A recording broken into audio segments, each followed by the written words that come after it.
used to tell people, do not listen to All India Radio, because All India Radio is All Indra Radio. Turn on the All India Radio only to listen to Mohammed Rafi and Lata Mangeshkar, not to lady who was a dictator and a son, uh, who I have some epithet which I shall not mention here because it's polite company. Uh, but I think you need to stop this nonsense. Nobody listened in the old Soviet Union and East Germany, which I used to frequent for amnesty, to Russian propaganda. Everybody listened to Radio Free Europe. So you must inculcate.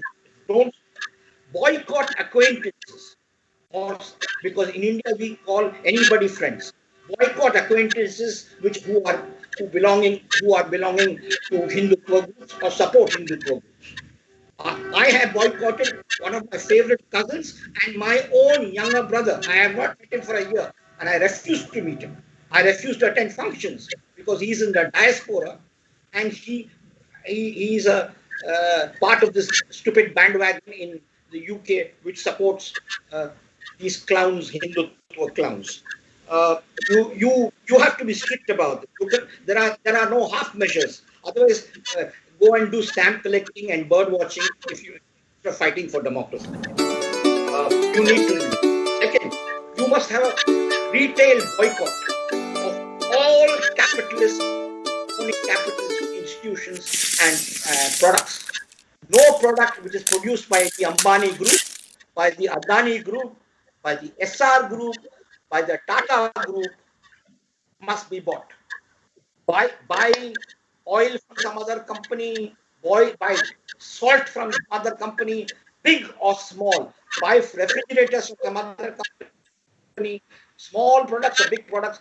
The economic boycott of Hindutva crony capitalists must be done.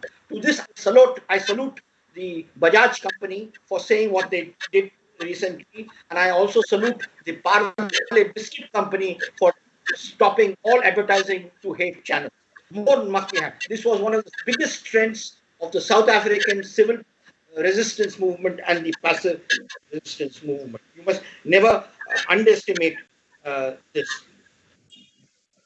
There's a lot more that I can say. All I would like to say is the church has two options here. One is in Malaysia, the church is not a majority. In Korea, the church is not a majority. In Taiwan, the church is not a majority. The Philippines, it is. But in all Malaysia, Korea, Taiwan, Indonesia, I saw how the church took a very forthright stand against the military regime in Korea, Indonesia, Kuomintang one-party rule in Taiwan.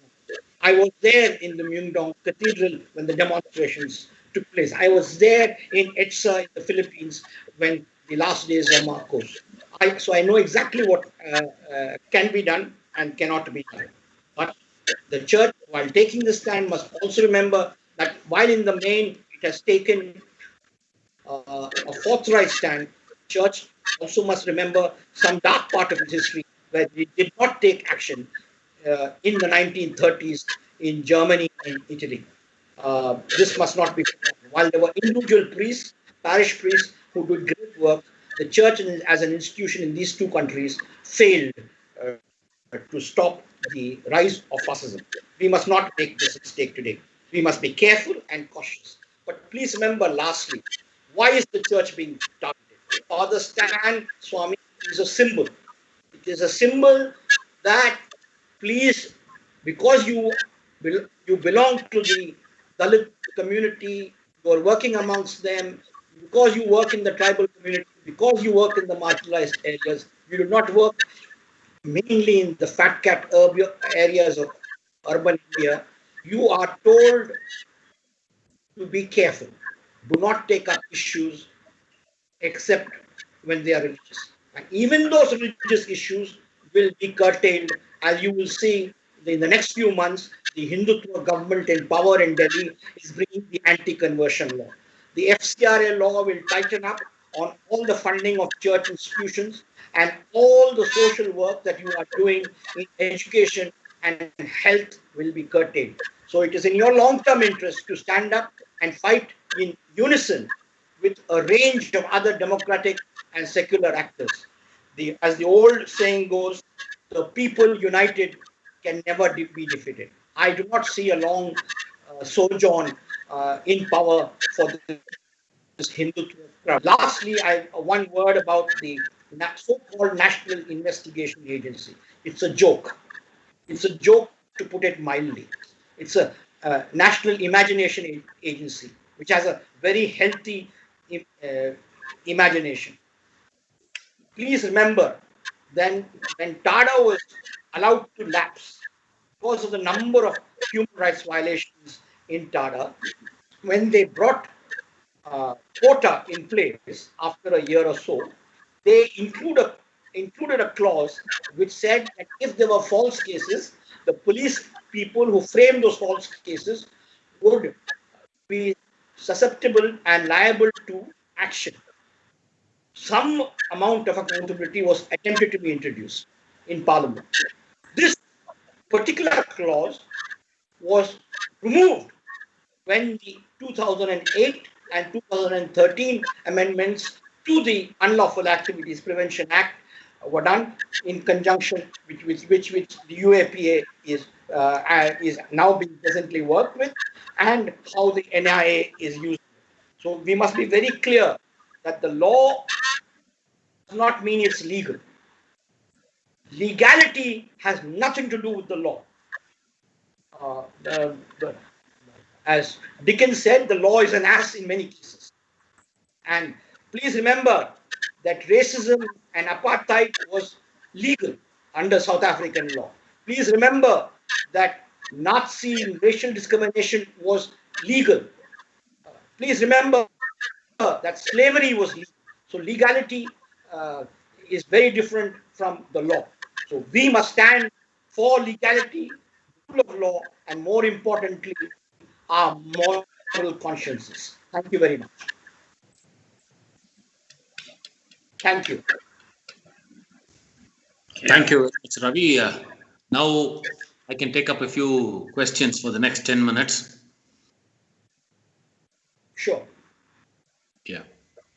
So anyone having questions, you can raise your hand, or you can just type your questions in the conversation box. Let the questioner identify himself or herself. Yes.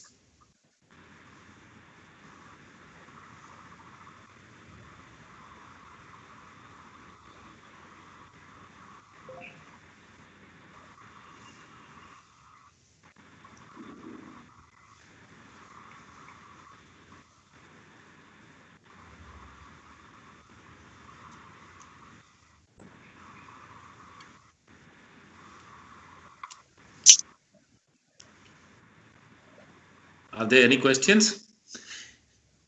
Good evening, sir. Sir, I have a question. Yes. Please identify yourself and then go ahead.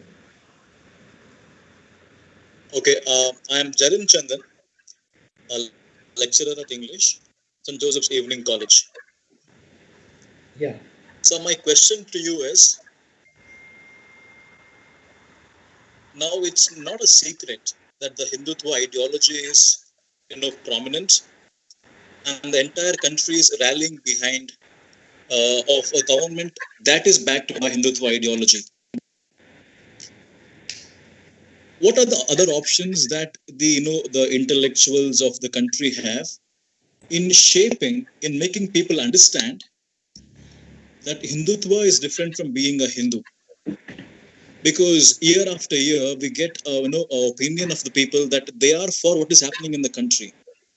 So is the conscience of people dead or asleep? So why don't people wake up? What do you think are the reasons for the majority of people in backing up those views that are not democratic? Why do you think the people of country are getting carried away by what is, not inclusive, exclusive, and not equal? What are your views on that, sir? First of all, I would like to make a difference between the government and the people. It is true that since 2014, the party in power, the Hindutva party in power, uh, has blurred the lines of the executive functions of the government and has sought to infiltrate the government by all at all levels by their uh, supporters and fellow travelers. That's one. Two, secular forces in India, democratic forces in India have failed because we have remained in the virtual world.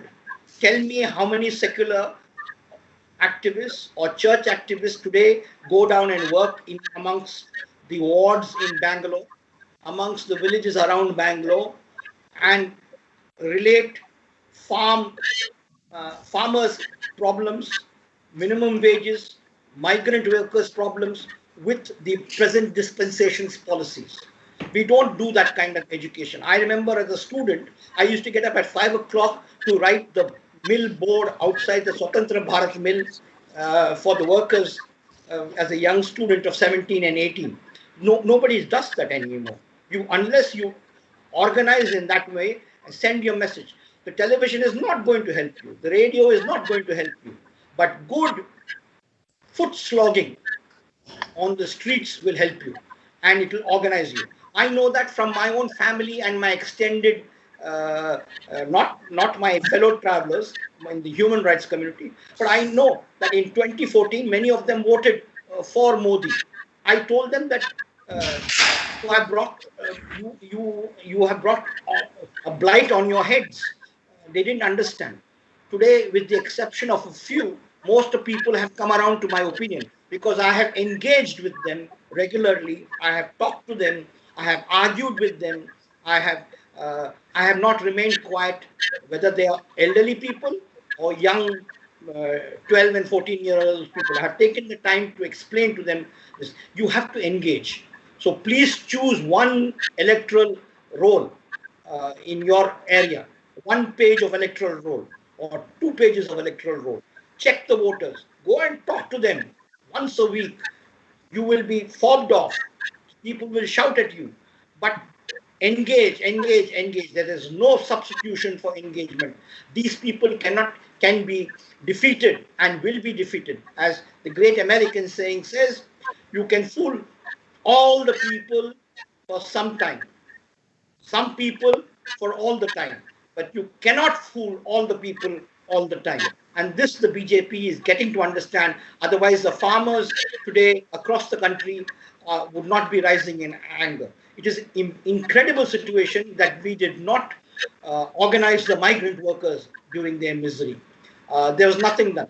Don't look at the political parties. The political parties today are electoral machineries. They need to go back to political science and understand what political work means. I think political work means foot slogging. So I am not despondent. I believe that once you go back to the people will answer give you the right answer.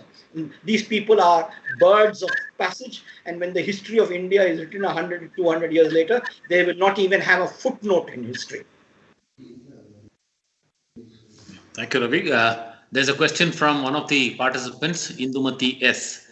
Her question is, Sir, how can we protest against this fascist government without fear of retribution? See, the question is, there is lots of ways of passive resistance. You don't have to go out on the street and join the barricades. Each of you can resist in many ways. Stop buying any Ambani product. If you have a Jio phone, give it up. Go to any other company you want. Don't buy a phone whose industrialist boss gives money to the Hindutva parties. Don't do these things.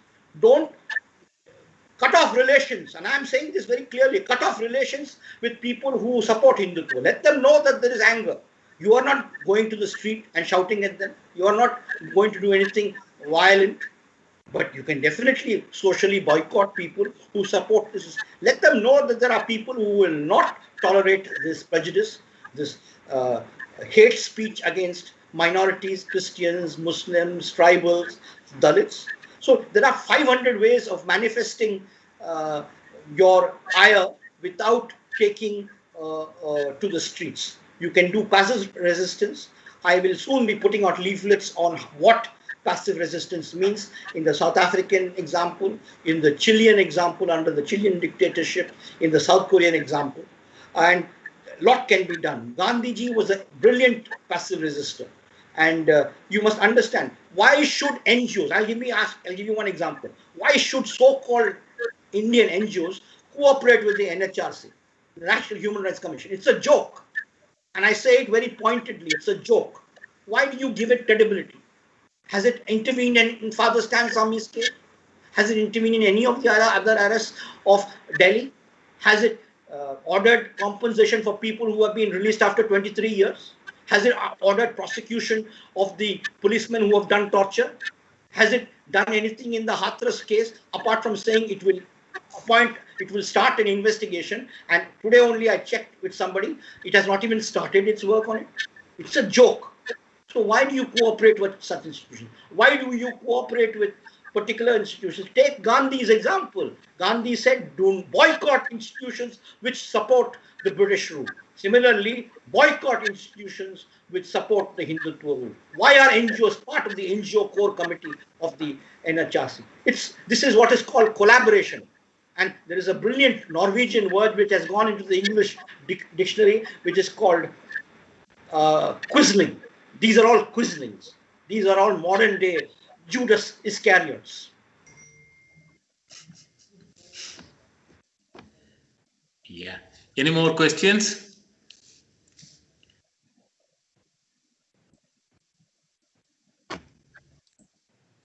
Do we have any more questions for Ravi before we get back so to if him? I Yes. If I can come back to the response that Ravi sir came up with. Ravi sir said that we have to get down, meet the ordinary people and conscientize them. In my experience, whenever I've done that, when I talk about the present government, they call me a supporter of Congress. I immediately get classified. And the moment I get classified, I'm in the position to defend a particular, So there is no way I can talk to them without being framed as a supporter of another party. So how do we go about in that context? I'm sure somebody may have called you also because you were vocal against the present government that you're a supporter of Congress. I am against all governments in India ever since I was started formulating my political opinions and my social opinions in my teens. So I am no stranger to this, being called an agent of so and so and so and so. But when you parachute into an area just for a day or two, or a week or two, or a month or two, it doesn't work. There has to be slow, consistent work. And of all people, the church knows this. When a missioner takes up a mission, he doesn't go in for a day and come back to headquarters. He stays there, he works there, he lives amongst the people, he engages with them. You work for the next 2 years in one ward in Bangalore or wherever you are, one block in rural Karnataka for the next 2-3 years, and you'll see the difference. Nobody will call you a congressman. Nobody calls Medha Patkar a congress woman. Nobody calls Father Stan Swami a congressman. No, they called him a Maoist of all things. And if he was a Maoist, then I am a Martian. I mean, this is ridiculous. People will always, because they have no political argument, will always throw epithets at you. But epithets at me, if you are a genuine, sincere worker and work very hard, are water off a duck's back. Yeah, there's a question from Dr. Albert Joseph Smith. You can go ahead. Yeah, good evening, sir. I'm Albert Smith from the Department of Political Science. We enjoyed listening to your presentation and the methods you suggested, how we could respond or combat the present regime. Now, all of us know that the present regime is using this pandemic situation to target dissenting voices, and to the extent of also abolishing their fundamental rights, picking them up and throwing them in jail. Now, what they're doing is they're charging them with sedition, intention to cause riots against national integration, perhaps punishing them for criminal conspiracy or booking them under UPA. Now, all I want to know from you, sir, somewhere the body or the agency or the organ that we also trust, that is the judiciary, somewhere it has also been compromised. I just want to know your views and opinion on this, sir.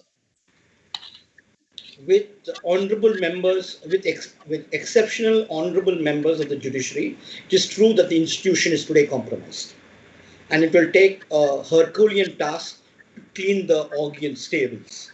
You'll need, but I don't see any problems in this. I believe that the people can win if they are willing and morally resolute in the task ahead of them. Tell me, there are 20 million Catholics in India today. 20 million, which is not a small number, even though it might be a small infant minority in the wider population. If, along with secular forces, can we not prepare 1 million people in a population of 120 crore people, 1 million people to go to jail in civil resistance? 1 million people over the next 2 years or next 1 year? As Henry David Thoreau, the man from whom Gandhi took inspiration on his civil resistance, he wrote that the place of a just man in an unjust society is in jail. I believe that you must go to jail in civil resistance. There are no government in the world, and even in India, can hold 1 million people in jail if you do passive resistance and civil disobedience and satyagraha. Do you know that I was in jail during the emergency? But the total number of people in jail between June 25th and November was only 90,000. By the end of the emergency, it was only 40,000. The government could not hold them. That was the last big agitation. During the whole 1942 Quit India movement, the total number of people arrested were only 40,000. So they could not keep 40,000 people in jail who are willing to stay in jail on an issue of moral principle. Can they keep 1 million in jail? Please understand, it is our fear. Fear must be broken. Fear has no place in the mind of any moral person, any conscientized person, any conscious person, any democratic individual. We must divorce ourselves from fear and be happy to go to jail for our rights. I have constantly been saying from the beginning that I am no stranger to jail. I have been arrested 23 times. My longest spell in jail has been 1 year. I'm happy to go for another 2 years, and I'll show you what I can do even in jail by organization. Fear is something that should be completely vacuum cleaned from your mind. We cannot. They rule by fear. Once we have look at the students in Thailand today who are protesting on the streets. What epidemic? They're out on the streets. Are the farmers in the Punjab scared of the epidemic? Are they not protesting? Why are we so scared? Why are we so scared? Fear is what this Hindutva crowd is ruling us by. We will break that fear and we'll break their rule completely peacefully by passive civil disobedience and resistance.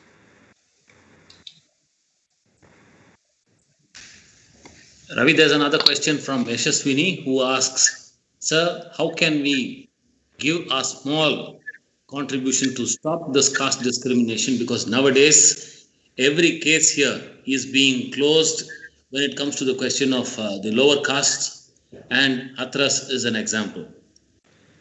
See, the state has failed.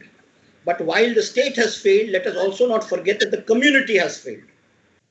I know that there is casteism even within the church, in the Catholic Church. Physician needs to heal thyself. I know that in my family, as a child, when I brought a Dalit peasant's son to play cricket with me in my ancestral home, my grandmother and my great-grandmother would shout. Fortunately, my mother was a very sensible lady.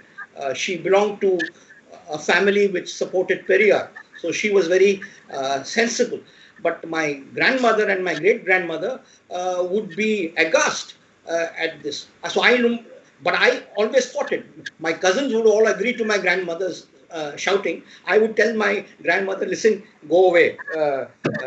And sometimes I could be very rude. I would say, you're a witch without a broomstick if she yelled at me too much. So you need to call this out in your family, in your community, invite people to your house, have dinner, treat them with dignity, partake in their festivals. You need to engage with them. There is no other way. Traditional Brahminical Hinduism is what is the system that upholds it. It has to be broken. It has to be broken, lock, stock, and barrel. You cannot support Brahminical Hinduism and also say that you are a democratic person.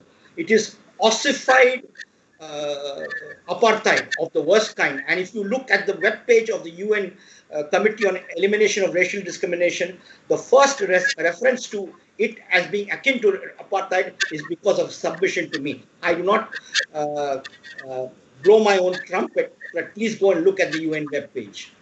So there is no other way for us to do this ourselves and then take the battle on from our families to the community and to society at large and the government. Thanks, Ravi. There's a question from a student who asks, hello, sir. If you say all the governments are not proper, as youth, whom do we vote? Please give your opinion.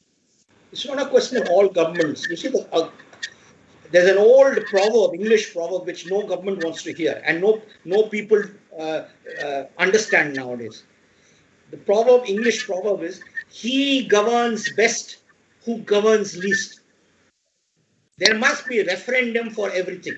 In Switzerland, in all the cantons, if you have to decide whether a new road has to be built, the people decide, not some municipal official. There are referendums at every point.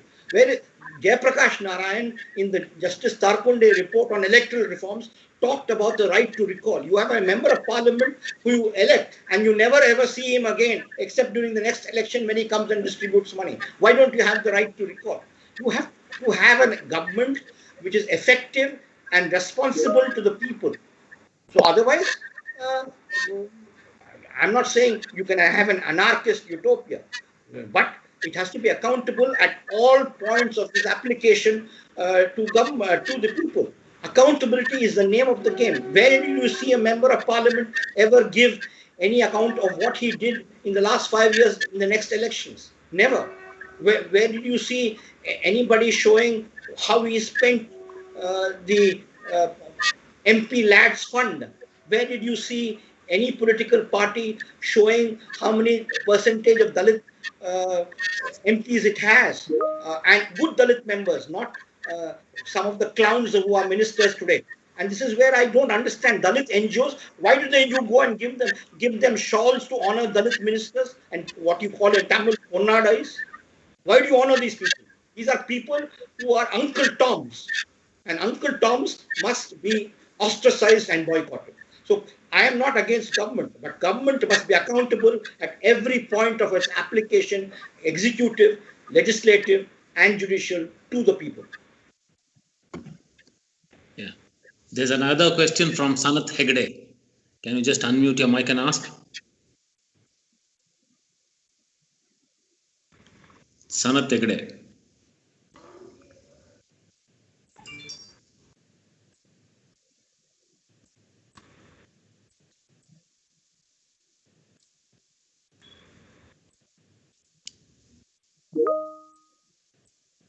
Okay, maybe we can get back to Sanath later. There's another question from Jeffin Ligo. Jeffin asked this question. I see a lot of hate politics spread very openly these days. Whenever people voice out, they are identified based on religion, caste, and language. Hate speeches are found in social media unlike before. What supports and boosts these fringe groups? Because you listen to them. You listen to these terrible television channels. You listen to All India Radio, which is in Bihari language, in Bhojpuri, or Bhompu, meaning just talking nonsense. Don't listen to them. Listen to NDTV Hindi. Listen to read Scroll, read Wire, read Quint, read some of these electronic papers. Don't listen to read anything. Read the Telegraph. Read the Indian Express. Don't read all sorts of useless newspapers in your countries. Identify the proper newspapers in the vernacular local languages, in Kannada, in Tulu, in Tamil, in Malayalam, and read them. Don't read all sorts of vague nonsense. You have to prepare minds and tell people, do not unsubscribe to newspapers and tell your newspaper man not to deliver these newspapers. Let the word go around that this family and that family and that family. Why can't in your pastoral letters talk about human rights, about protection of Dalits, protection of the Constitution? Pastoral letters must be issued by the church on these issues. There must be a lot of work that needs to be done. We cannot anymore sit neutral on this. Neutrality in this situation, as Elie Wiesel said, is siding with the oppressor. Yeah. This may be the last question because we need to go to the next speaker. Do you think there is no alternative or strong leadership? Listen, this is all a bogus question. There is no what is leadership? Leadership is thrown out from the ground when you work. Was there a leadership against Mrs. Indira Gandhi when she won in 1977, a majority bigger than Moses today after the creation of Bangladesh? Yet in 2.5 years' time, by the beginning of 1974, she was in hot soup and hot water with the railway strike and then the emergency. All these great majorities evaporate in thin air if you work on the ground. If there are protest people who are willing to protest. At that point of time, people who are willing to put their hearts and souls into the protest movement, into defending the rights of people. We are not protesting for the sake of protest, but to defend the rights, what little we have, of the people. If you do that, you will see that these people will evaporate faster than that. Otherwise, they will consolidate. And we will not allow consolidation. A people united can never be defeated.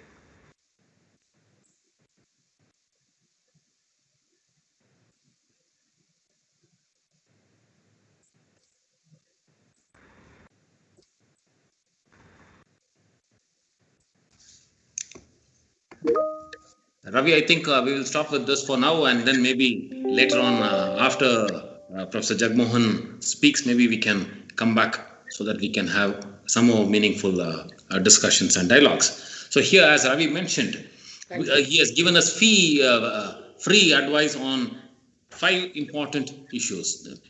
That is to have a wider coalition, as well as building up a passive civil disobedience, as well as boycotting the Hindutva channels which support them directly as well as indirectly, and even personally to boycott the acquaintances who are associated with the ideologies of the Hindutva bandwagon. And he has also given us the keys to boycott the big multinational companies that have been supportive of this kind of a venture which spreads hatred in our country. Thanks, Ravi, for your wonderful disposition. We'll get back to you. Now, I invite Professor Jagmohan Singh to come and present his views on today's agenda.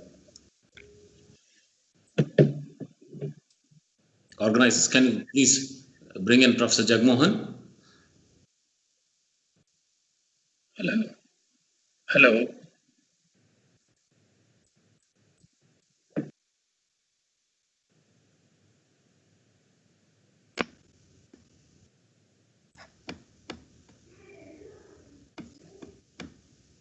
Jagmohan sir, please unmute, sir.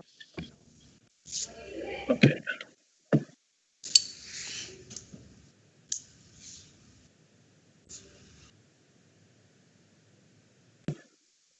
So please click the button again. Yes, sir. Yes, sir. Now you can speak, sir.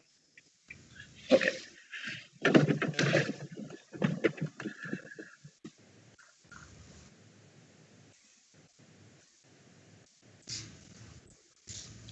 Namaskara and Vanakkam. Men and women of religion have got together, and I send my greetings to the team of the St. Joseph's Evening College for inviting me today. I started my schooling in St. Joseph's Primary School in Bombay, and it's very nice to reconnect with the St. Joseph's institution again today.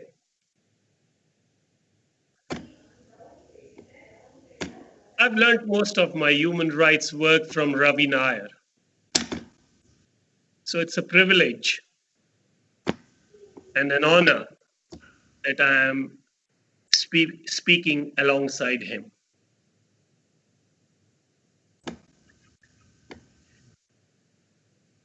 Let me say that when I was in prison, and I want to say that Father Stan Swami in prison is a natural corollary for anyone who wants to change society. My gurus went to prison. Guru Nanak went to prison.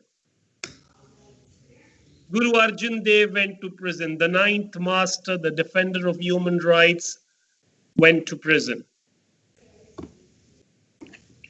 And as Ravi Nair said, he's not afraid of going to prison. And I want to say here and add that if you really want to make change,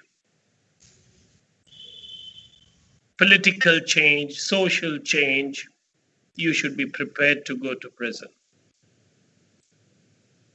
Ravi Nair was in charge of the Asia Pacific desk in Amnesty International. And I in prison received letters of support from individuals in Sweden and Denmark and other parts of the world who were activated by Ravi Nair. I can't forget those letters of support, which he was referring for you to do as passive work. If you cannot come onto the streets, I see that it is important, and Dr. Paul Newman will bear me out, that when we decided to join hands with Tamil activists in Tamil Nadu nearly 10 years ago, our understanding of each other was very little. But gradually it grew. The Madras regiment was sent to the Golden Temple to attack it, because that's how they play one group against another.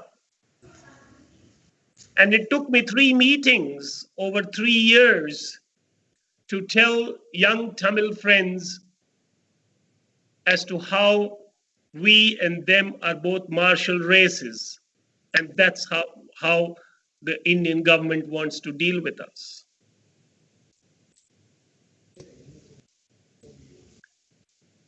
I want to see the day when the church, the Gurdwara, and the masjid people come together to fight together, because it is only then that this playing against each other will stop. Today, when I write or I speak for Arivu Perarivalan,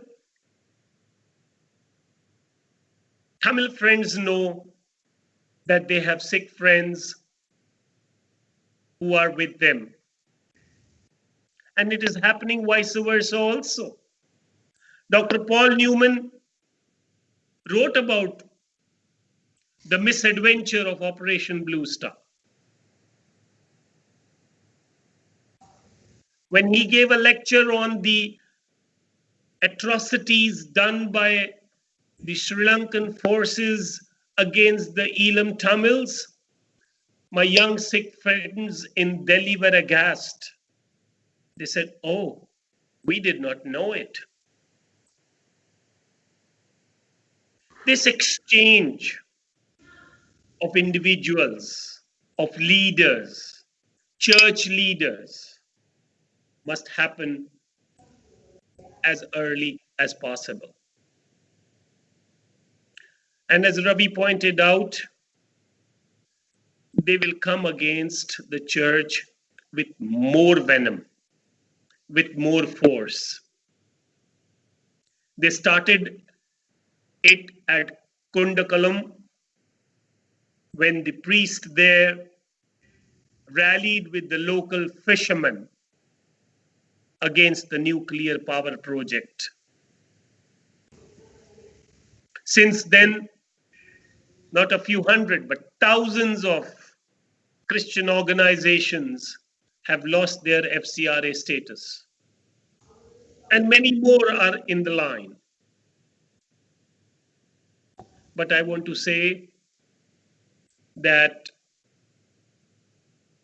the church has remained aloof from politics. The church has not adequately intervened.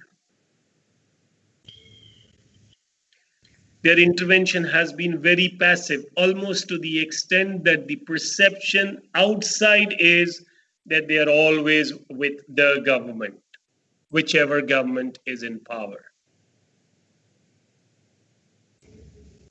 And it is a very strange fact that in the Bhima Koregaon case, we have many who don't believe in God, and now they have been joined by Father Stan Swami, who is a Jesuit priest. It's an interesting twist. Men and women of religion have to be more forthright, have to be more forthcoming, have to be more compassionate, not just in the social sphere,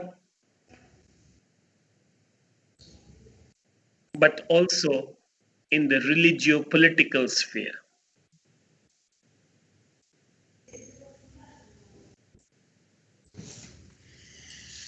I personally feel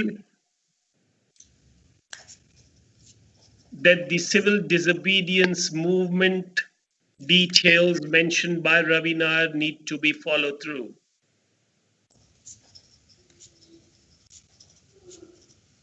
Students, teachers need to write, need to give video presentations, need to come out, need to join.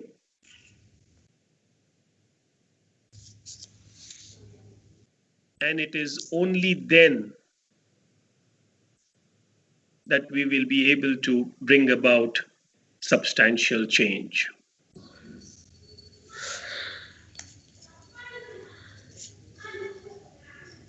Arts and humanities should be the forte of minorities. Produce more journalists, produce more thinkers. Ask Ravi Nair how to sponsor a team of activists to go to the United Nations and learn how the UN mechanisms work. Ask Dr. Paul Newman also for that. Let's have an army of human rights activists.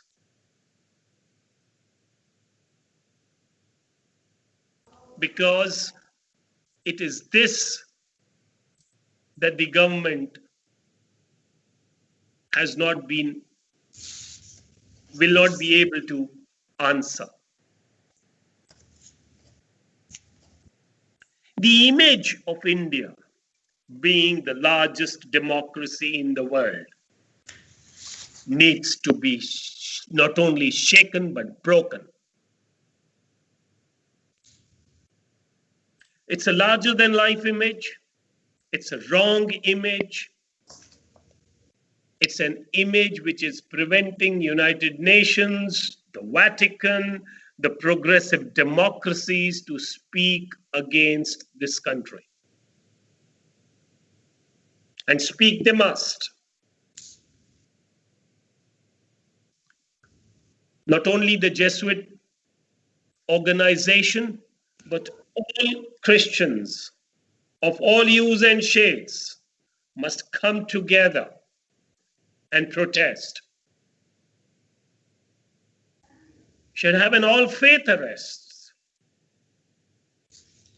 all-faith meetings. Ravi Nair did exemplary work during the Shaheen Bagh protests. We also contributed in our own minimal way, as much as we could. By going to Shaheen Bagh and telling the Muslim women there, the elderly women, the young women, the Muslim men, that we are with them. We had the odd Christian priest also coming once a week or sometime. We need more intervention.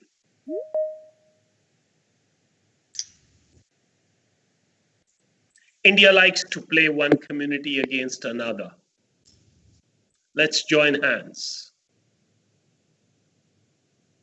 Let's join in prayer. Let's join in dialogue.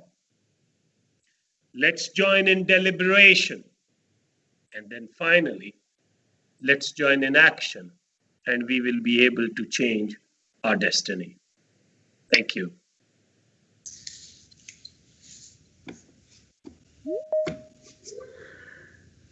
Thank you, Jagmohan Sahab, for giving this call for unity, especially among people of different faiths and different backgrounds. So, without wasting time, I ask participants to pose your questions to Professor Jagmohan Singh.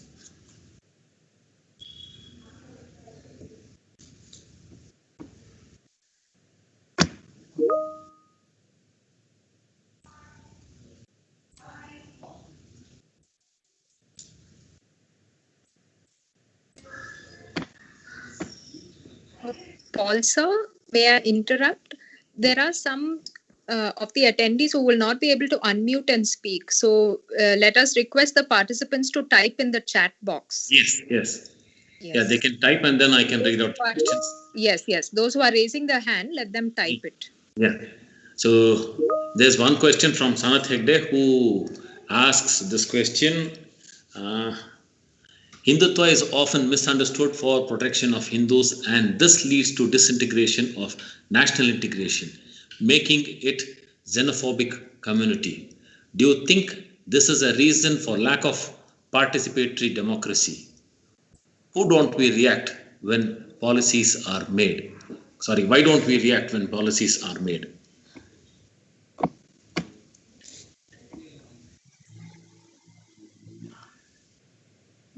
The xenophobia of Hindutva cannot be fought only through policy change. As Ravi pointed out, this kind of xenophobia through policy is brought about because of the numbers in an electoral democracy. They know how to wait. They waited for the government, the BJP government, to have a brute majority and then to bring about the Babri judgment.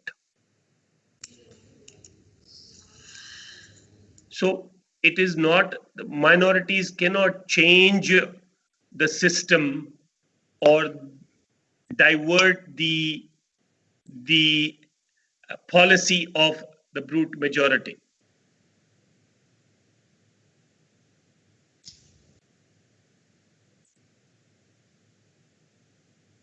That's all.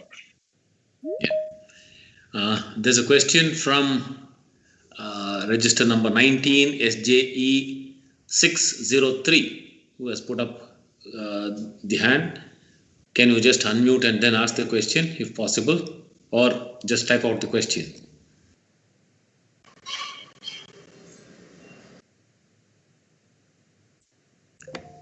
In the meantime, there's another very big question as well as an observation.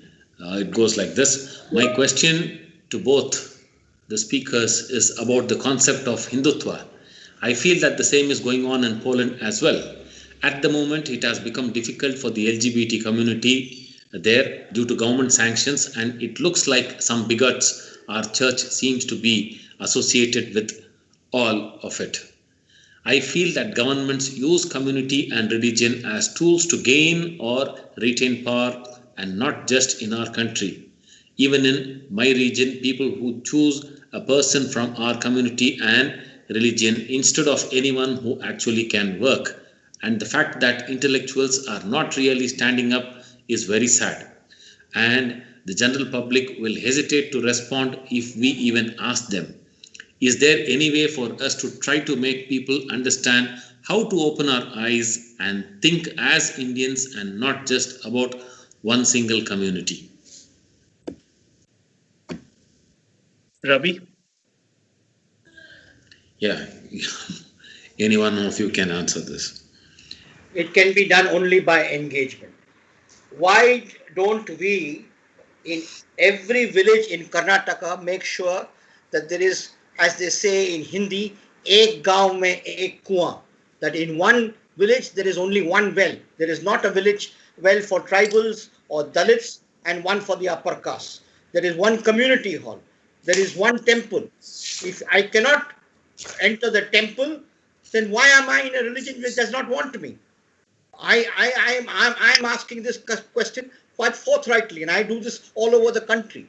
Why do you allow this kind of thing and then say, oh, we are under the big banyan tree of being Hindu? I'm sorry.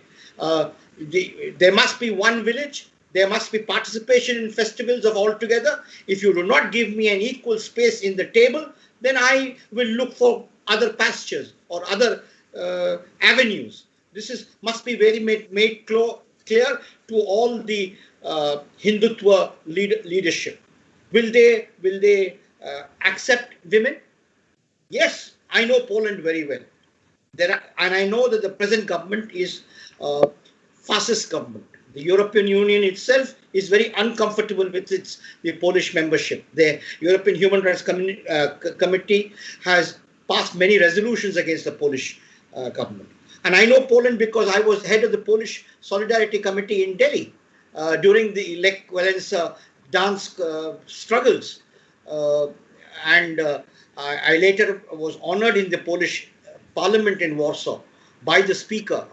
They had about 20 people from all over the world who ran the solidarity committees. And I was one of the people from Asia to be honored in the Polish parliament in Warsaw. I'm shocked. But this is what happens.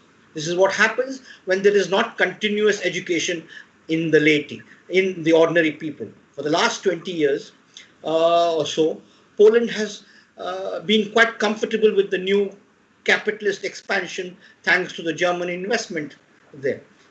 Thanks to the money it's getting from the gas transfers to Western Europe from Russia, which is going through Poland. So they're comfortable in not doing the kind of public education that was done in the past by people in the church. I have spoken in many churches in Poland during the communist dictatorship rule on behalf of Amnesty.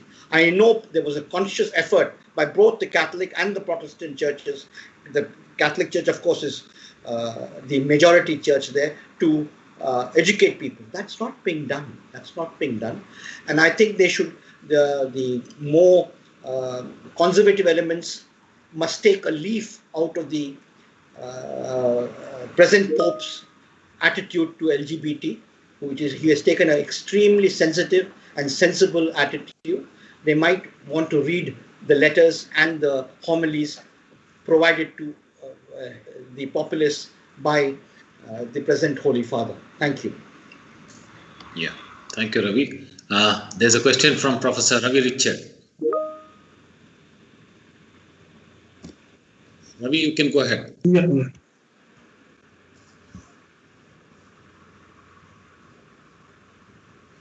So my question is regarding this caste discrimination, which you spoke about. and you gave a classic example what happens in a village-like situation. But today we find that even the lower castes who are being discriminated now aligning with the Hindutva forces, and this I think is kind of an unusual pattern, and I think it's working out to the advantage of the Hindutva forces. And even though we are talking about the traditional Hinduism so oppressive, but this particular group of people who have been discriminated for centuries seem to be showing some alignment. They have a very good strategy. The BJP has a very good strategy to bring them on board, and it seems to be working fine. So, what is your views and opinions about this kind of a situation? Our laziness, nothing but our laziness. What stops the activists who are sensitive to lead a crowd of Valmikis who have been hurt in the Hathras incident to the upper caste houses in other parts of Uttar Pradesh and India and say, now organize a community meal for us and you cook and you serve us. Let us see if then they don't, will they consider themselves as Hindus? Will they not make the distinction between Hindutva and Hindus?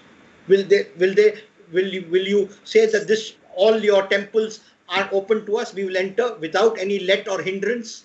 Will the upper caste in Uttar Pradesh and Bihar allow this, or even in North Karnataka allow this? I know the situation in Bidar and Gulbarga quite well. I don't know so much about South Karnataka, but even in situations, the rise of Hindutva in Mangalore is extremely worrying.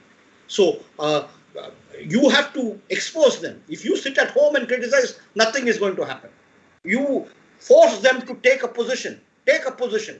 Enter their temples, ask them to do community meals.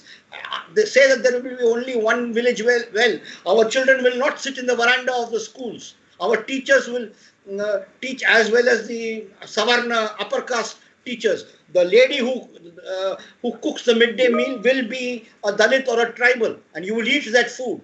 So we have to force Hindutva to be on the defensive. Because we are inactive and passive, Hindutva spins its lies. There is no space for ennui, for inactive work. The minute we are active, Hindutva will retreat. Thank you, sir. Thank you, Ravi. There's another question which says, how can we destroy this political system, which is the main cause for creating the conflicts between religions? No, it's not political systems by itself that destroy social peace.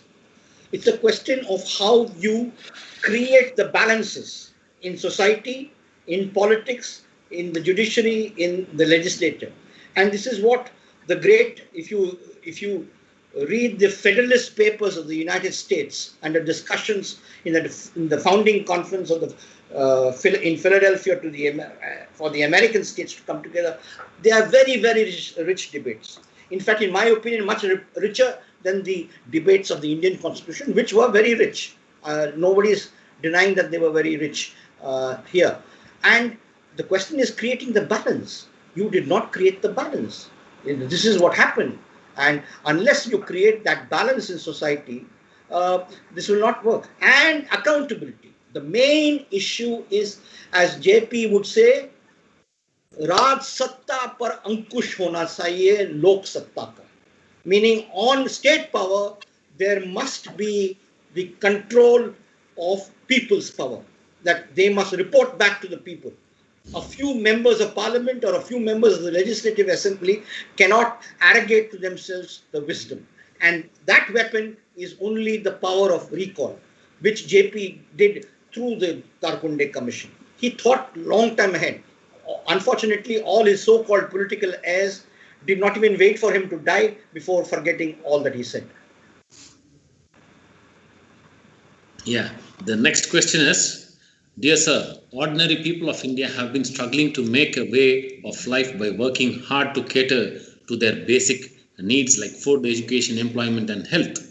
When it comes to expression of dissent against the related policies and governance, people more often are fixed by government agencies or pro-government people.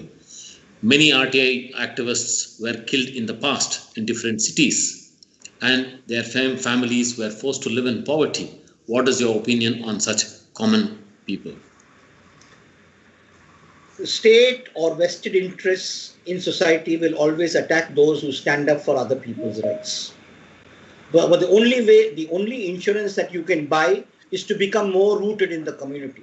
When you have community support, you are more rooted in the community, when you have more public support, the less susceptible you are to attack. If you are an individual hero, there is no point of being individually heroic. This is the time for working in unison, in joint fronts, the widest possible united front, from right wing to left wing. Anybody against Hindutva should join us. We can have our own little squabbles later. At the moment, very basic tenets of our constitution and democracy are at stake. We will sink our differences, and unless we root ourselves in the people, we will be under attack. If we were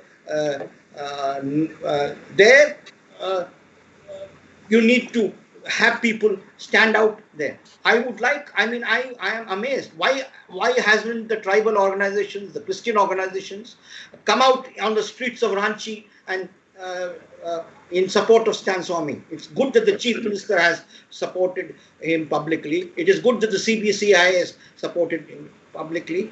But small demonstrations in Delhi or Bangalore or Dindigul are not going to be. I would like the kind of marches, if some of you who are more old will remember the 1977 marches against the anti-conversion private members bill brought by that horrid BJP member then during the Morarji Desai government. There were thousands and thousands of people, Christians of all denominations on the streets. I would like those marches. You have to be peaceful.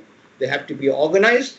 They just have to carry silent, you can put face masks on your mouth and not speak a slogan, but have placards on your face saying that this will not work. Release political prisoners, respect religious freedom, respect the freedom of thought and imagination of the people. You need to come out on the streets.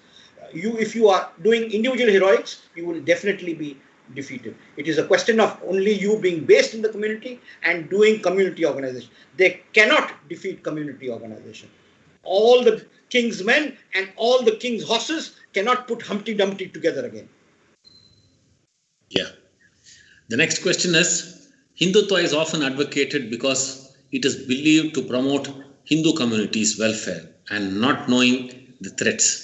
How do we analyze the true threats of saffron terrorism and create awareness and promote this justified idea? That's because of our sleeping. We are the BJP symbol is lotus, and in those of you who do English literature have read the Lotus Eaters, and we are all Lotus Eaters. We eat their propaganda. What stops you from intervening on this? They filed cases against you for one Facebook post. Why don't you file private members' cases, private cases in a magistrate's court against them under section 153A or 271A or other sections? When they file all sorts of nonsense, when they issue all sorts of statements, why don't you file cases against all these ministers who say that COVID can be cured by eating Gaumutra and cow dung and all this nonsense under the Magical Remedies Act? There are so many cases. You use the legislation against them, embarrass the courts, force them to take action. We are not doing our work. We are not using the instrumentalities at our hand. So they're getting away with this nonsense. All the clowns like Asaram Bapu and this, what is that guy? Ramdev. These are all, in any other country, they would be in the circus. Yeah, perhaps the last question. So what is happening in our country is basic tribalism. That is one group fighting the other group based on superiority complex. Why is it so hard to overcome this mentality? The only way is to build community spirit and community organization, and by doing community work. And going out of your insular family and your community and your faith and reaching out to others. Hindutva and other fascists thrive on insularity. We have to break this insularity. We must reach out, build larger collectivities of hope, of faith, and spirit. That's the only way can. I am not asking for any great this thing. The most common human feeling is to reach out to others, cultivate that, propagate that, use it to educate, and if necessary, agitate. Yeah. Maybe the last question, and this is from Dr. Albert Smith.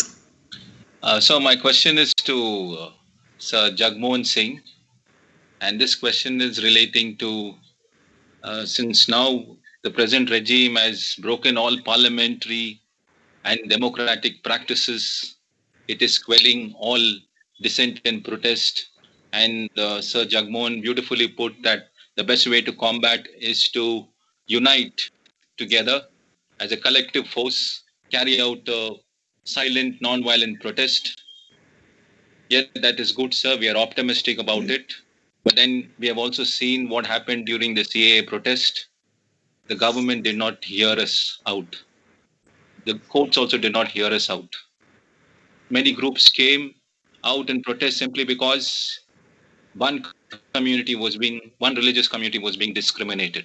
We all came out to the streets, but we were hounded and sent back.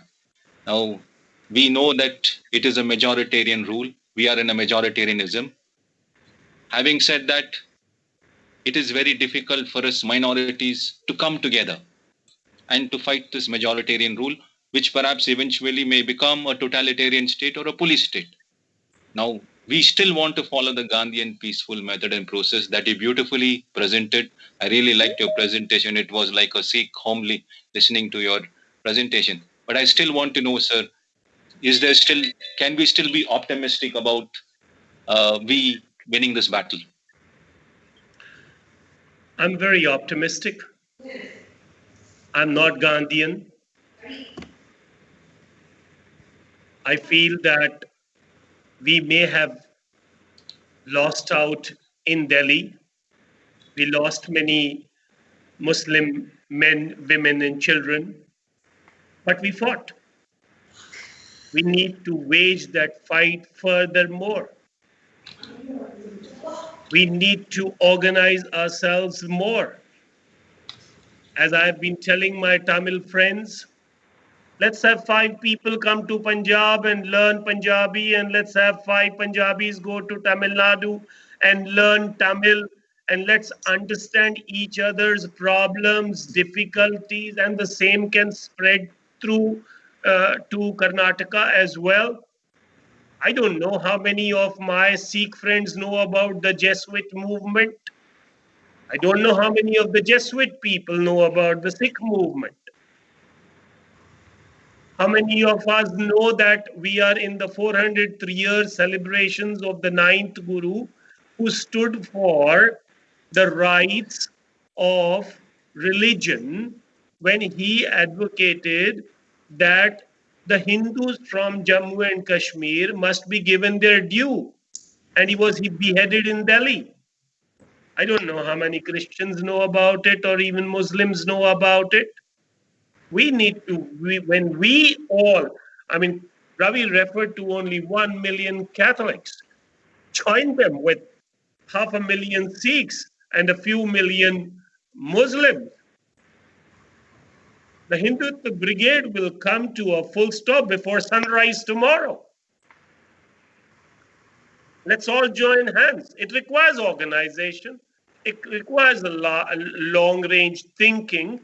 It requires coordination. It requires this passion that we can do it. It was a very heartening sight that when we as Sikhs went to Shaheen Bagh, the women, Muslim women, looked up to us as if, you know, some Messiah has come from somewhere. So I know eventually you're right in some ways that they succeeded.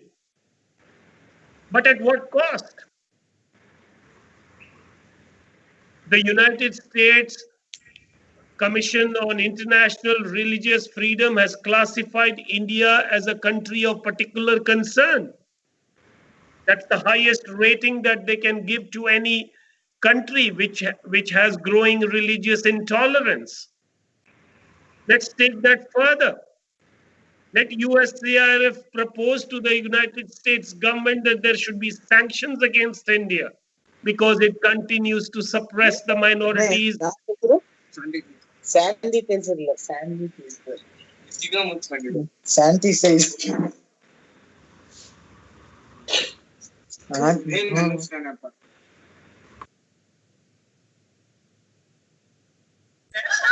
Hello, good evening.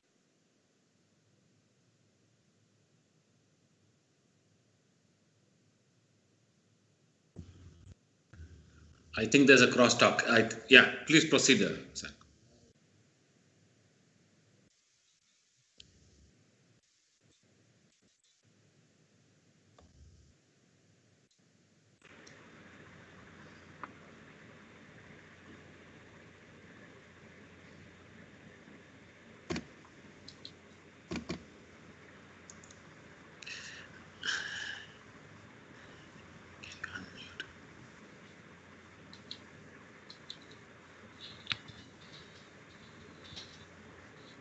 Can you please unmute? Ravi, you wanted to respond. Yes. Yeah, I wanted to briefly respond. I do not believe that the CAA agitation was a failure. I am presently the national convener of the campaign against the CAA and the NRC. I refuse to believe that. They were saved by the pandemic. The women were not under our leadership. The students were not under our leadership. They were all people taking their own initiatives, doing their own things. It was the best to show how self-reliant and how inventive and innovative they were. We were trying to coordinate, but it was a Herculean task. I believe that once the rules have been notified under the CIA, which they will be shortly in November, I am told, the people will be back on the streets. The people are united. Don't underestimate that. And it was not just Muslims. It was the number of non-Muslims arrested presently in Tihar jail, young girls from Nehru University and Delhi University, from the Pinjara Toad organization and other organizations, is indicative that it was a mass movement, it was a secular movement. Yes, the main aggrieved community was one particular minority, but there are enough people to understand that the attack is on the wider constitutional, democratic and secular fabric. Hindutva was exposed, and that is why they have arrested these young people, to put the fear amongst the common populace.